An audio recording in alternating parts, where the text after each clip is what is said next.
Nobody tells you this part. You can do everything right, make good choices, live with integrity, understand yourself, and still feel slightly braced inside your own body. And I don't mean anxious or falling apart, just not fully settled. Now, this is not a mindset issue, and it's not something that thinking can solve. You see, at the time, I didn't know what I was supposed to be listening for, and that's really what I want to talk about. Now, even as I'm sitting here, I'm checking in with my body and noticing just how it feels. There's nothing dramatic. My feet are on the floor, jaw doing that thing where it's half holding tension without asking permission. Breath, it's probably a little higher than it needs to be. And what's strange is none of this feels like a problem. It feels like information. And that took me a long time to trust. And even then, I kept misreading what kind of information it was. See, there was a period in my life where I kept trying to think my way through everything. I'd wake up already scanning. Like what needs fixing? What needs managing? What needs improving? And my body was there the whole time, reacting, tightening, releasing, signaling. But I just kept treating it like background noise. Yeah, it was useful when it behaved, and really annoying when it didn't. And that worked for a while until it didn't. I remember a very ordinary moment when something cracked. I was just walking, same route I'd taken hundreds of times. And all of a sudden I just realized, you know what? I wasn't actually there. Yeah, my legs were moving, but something else was steering. And my body knew it. See, there was this low grade noise, like a motor running slightly too fast for the gear it was in. And I didn't call it spiritual. I didn't call it anything. I just noticed that thinking wasn't actually touching it. And that part bothered me more than if something had actually been wrong because thinking was the one thing I trusted. And that's when it slowly began to make sense for me. See, the body isn't a container I carry my life around in, it's an instrument. And it's tuned, it's responsive, it's always in conversation with something bigger than my thoughts. And like any instrument, it goes out of tune before it breaks. Now, when I say instrument, I mean it in terms of functionality.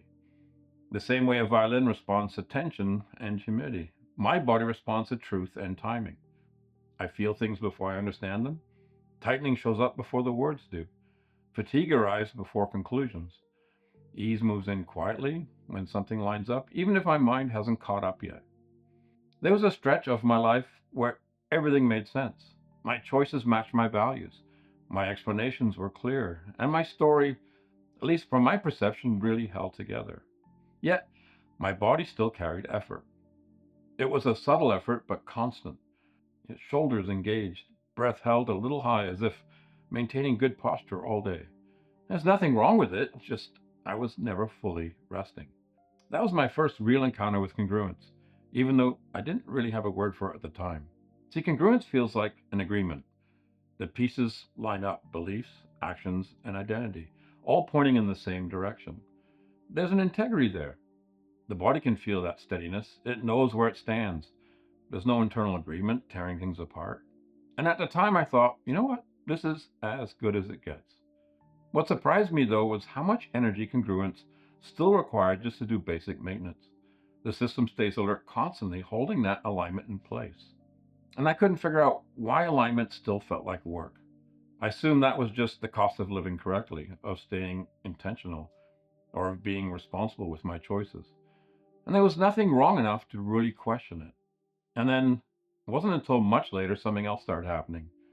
And it didn't arrive as a solution or a breakthrough. Actually, I didn't even recognize it at first. See, there would be these moments, really subtle, unimpressive ones, where the effort just dropped. Simple things like when I was cooking or walking or even just sitting there. There was no plan attached, no explanation running underneath it. My body would just all of a sudden soften on its own. My breath would drop, thoughts would slow without effort, and nothing needed to be managed. Everything was already moving together. Now, that contrast took me a while to notice because nothing about it looked meaningful. And once I noticed it, I could no longer ignore it. See, coherence feels like resonance. Like all of a sudden the instrument is being played instead of tuned. And that's when I started to see the difference in real time. I could live a very congruent life that still asked my nervous system to stay slightly braced. And I could feel coherence in moments that didn't look like anything at all. No big purpose, no identity reinforcement, just the body agreeing with the moment it was in. When what I'm living matches what my soul already knows, there's a softness that moves in without any effort. When there's a split, the body tightens, speeds up, and braces. And there's no judgment in that, it's just purely physics. And once I saw that, I couldn't unsee it in my own life. I used to think spirituality lived somewhere above the neck as insight, awareness, understanding. Yeah, it was all very tidy. But what changed everything was realizing consciousness doesn't actually hover. It incarnates. It uses our tissue, breath, rhythm to speak. And I had moments where my body refused something my mind had already agreed to. A meeting or a relationship, a direction that looked perfect on paper, and my chest would begin to close. My energy would start to drop. And I'd tell myself, you gotta be reasonable. And I wouldn't see it at the time. And then later, sometimes years later, I'd see how accurate that signal was. See, the body had already read the field, and I was late to my own knowing. The body tracks coherence much like a compass tracks direction. It doesn't care about plans. It doesn't negotiate. When I ignore it, the signal doesn't disappear. It just gets louder. Sometimes it would show up through fatigue, sometimes through pain, sometimes through that strange loss of enthusiasm for things I really thought I wanted. And I used to call that burnout. Now I see it as feedback. See, this reframe didn't come easily and gently. Everyone knows this language. We just learn to talk over it. Things like a tight stomach before saying yes, or a sudden relief when a decision's made. That heavy feeling when something looks right from the outside, but doesn't settle inside. These aren't emotions in the way we've been taught to label them. They're actually translations.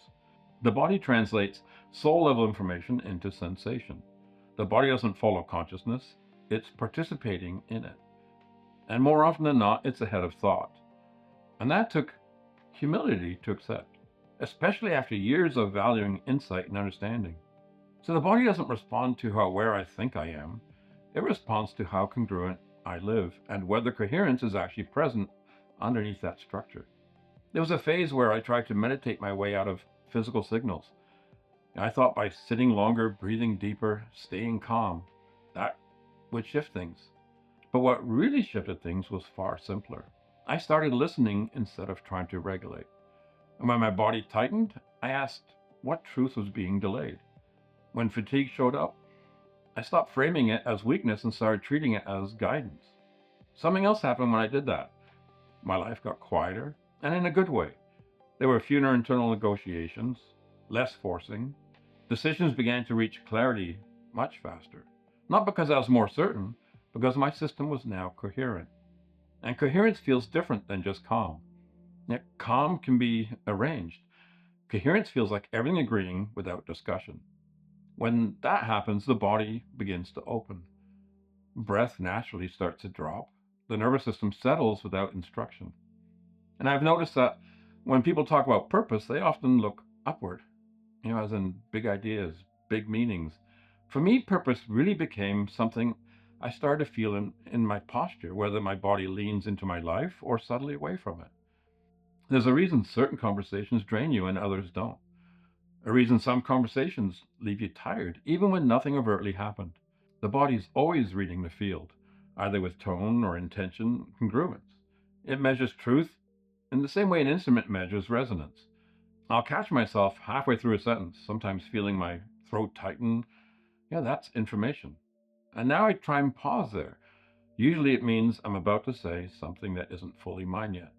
And when I wait, the next words come out differently, more accurately, with less effort. And this isn't about being sensitive, it's about being tuned. What took the longest to unlearn was ignoring this.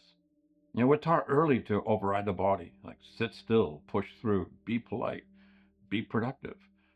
And none of that is wrong. It just has a cost when it becomes constant.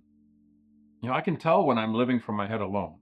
My body begins to speed up, sleep gets lighter, and attention begins to fragment. By contrast, when coherence is present, my body becomes a collaborator. Energy shows up where it's needed. Rest happens when it's time. There's a sense of being accompanied by myself. And I notice it most clearly when it's actually missing. I don't experience soul as a concept. I experience it as direction, as a pull that shows up somatically before it makes sense intellectually. When I follow that pull, life feels strangely cooperative. And when I don't, resistance will start to show up inside me first, and then it will manifest outside. And the part that took the longest to trust is this: the body never shames me for missing it. It just keeps signaling through patience, persistence, and honesty. And even now, as I'm talking, I'm tracking sensation, my breath, how my body's weighted in the chair, tone. That's how I know I'm speaking from where I am today. Tomorrow, I might refine that. The instrument is always alive and adapting. And I'm not trying to convince you of anything. I'm just naming something that became obvious once I stopped treating my body like a vehicle and started treating it like a listener or a translator, a partner in consciousness. And when I walk out of here later, this doesn't turn into a practice, it stays ordinary. Feet moving on the ground, breath moving, body responding, life continuing. And the instrument keeps playing. Sometimes I hear it clearly, and sometimes I realize it later. Either way, it doesn't stop.